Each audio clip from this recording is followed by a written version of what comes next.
நம்மளுடைய தேவன் இயேசு கிறிஸ்து இந்த நாட்களில் இந்த இளமை பருவத்தில் வருகிற பிரச்சனைகளை குறித்து, அந்த பிரச்சனைகளை எப்படி மேற்கொள்ளணுங்கிறத குறித்து நம்ம கூட இடைபெறுகிறாங்க.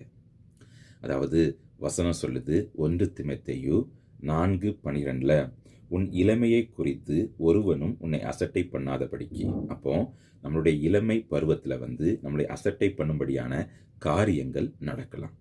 ஆனால் யாரும் அசட்டை பண்ணாதபடிக்கு நம்ம வாழணும்னா அடுத்து சொல்லப்பட்டிருக்குது, நீ வார்த்தையிலும் நடக்கையிலும் அன்பிலும் ஆவியிலும் விசுவாசத்திலும் கற்பிலும் விசுவாசிகளுக்கு மாதிரியாயிரு. எங்க சத்துரு நம்மளுடைய வாழ்க்கையில அது குறிப்பாக இளமை பருவத்தில் நம்மளை விழும்படியான அநேக காரியங்களை நமக்கு முன்பாக கொண்டு வருவான். மது பழக்கமாக இருக்கட்டு, நம்மளால எல்லாமே முடியுமே என்கிற விதமான ஒரு மேட்டிமை எண்ணமாக இருக்கட்டு, இல்லைன்னா காதல் என்கிற பேரில் கொண்டு வருவான். அடிமைத்தனம் மீறுதல்கள் என்கிற பேரில் நம்மளை விளத்தலும்படியான அநேக ஆஃபர்ஸ் நமக்கு முன்பாக கொண்டு வருவான். இதெல்லாம் சத்துரு இளமை பருவத்தில் நம்மக்கிட்ட கொண்டு வர்ற காரியங்கள். ஆனால் தேவன் சொல்கிறாரு, நீ வார்த்தையிலும் நடத்தையிலும் அன்பிலும் ஆவியிலும் விசுவாசத்திலும் முன்மாதிரியாக நீ இருப்பானா உன்னுடைய வாழ்க்கை கட்டமைக்கப்படும். சத்துரு கொண்டு வர்ற காரியத்திற்கு நாம் அவனை பின்தொடர்ந்து போனால் நம்மளுடைய வாழ்க்கை இல்லாமல் போயிடும், நாசமாக போயிடும், அழிந்து போயிடும்.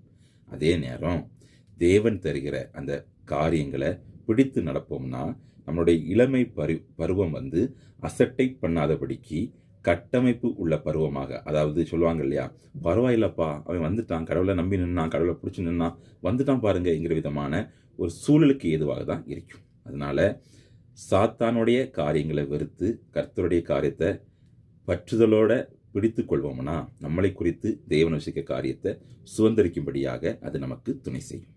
ஜெபிப்போமா. இயேசுவின் நாமத்தில் ஜெபிக்கிறோம். இளமை பருவத்தில் இருக்கிற மக்களுக்காக இந்த நேரத்தில் ஜெபிக்கிறோம். ஆண்டவரே, யாரும் இப்போ உள்ள நடைமுறைகளுக்கு விழுந்து போகாதபடி முது வார்த்தைகளை பிடித்து வாழ்ந்து ஜெயிக்கத்தக்கதாக இயேசுவின் நாமத்தில் ஜெபிக்கிறோம். ஆமேன். நம்மளுடைய தேவன் இயேசு கிறிஸ்து இந்த நாட்களில் இந்த இளமை பருவத்தில் வருகிற பிரச்சனைகளை குறித்து, அந்த பிரச்சனைகளை எப்படி மேற்கொள்ளணுங்கிறத குறித்து நம்ம கூட இடைபெறுகிறாங்க. அதாவது வசனம் சொல்லுது, 1 தீமோத்தேயு 4:12 உன் இளமையை குறித்து ஒருவனும் உன்னை அசட்டை பண்ணாதபடிக்கு. அப்போ நம்மளுடைய இளமை பருவத்தில் நம்மளை அசட்டை பண்ணும்படியான காரியங்கள் நடக்கலாம். ஆனால் யாரும் அசட்டை பண்ணாதபடிக்கு நம்ம வாழணும்னா அடுத்து சொல்லப்பட்டிருக்குது, நீ வார்த்தையிலும் நடக்கையிலும் அன்பிலும் ஆவியிலும் விசுவாசத்திலும்